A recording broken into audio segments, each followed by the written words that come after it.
Merci Madame la Présidente. Mesdames et Messieurs, chers collègues, la réunion parallèle très fructueuse que nous avons tenue ici tout à l'heure au sujet de l'attaque terroriste en Norvège nous a permis de faire le point sur le choc que nous avons tous vécu au mois de juillet dernier. Notre amertume est d'autant plus forte que nous avions, aussi bien à travers cette tribune, à maintes reprises, annoncé le danger qui arrivait sur nous. Fallait-il vivre un tel traumatisme pour nous faire comprendre? Fallait-il mourir pour crier notre volonté de vivre en paix en Europe?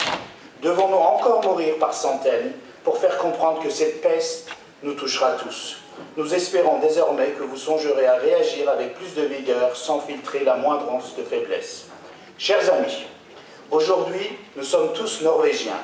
Nos cœurs se sont un peu arrêtés à Utøya et à Oslo le 22 juillet dernier.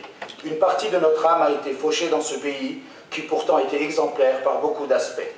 Nous félicitons chaleureusement les dirigeants norvégiens qui ont fait preuve d'une retenue exemplaire dans les premières heures de la tragédie, afin de ne pas désigner les musulmans, comme l'ont fait certains médias, de façon coutumière. Nous devons revoir les habitudes qui se sont inscrites dans nos réflexes dans de telles circonstances. Voilà les résultats du discours anti-musulman véhiculé par différents canaux depuis plusieurs années. C'est pourquoi nous félicitons et soutenons pleinement le BIDDH et la présidence lituanienne pour l'initiative jointe d'organiser la conférence de haut niveau de l'OSCE sur la lutte contre l'intolérance et les discriminations contre les musulmans dans le discours public. Nous encourageons le prochain conseil ministériel de l'OSCE d'adopter une décision sur l'intolérance et les discriminations dans les discours publics.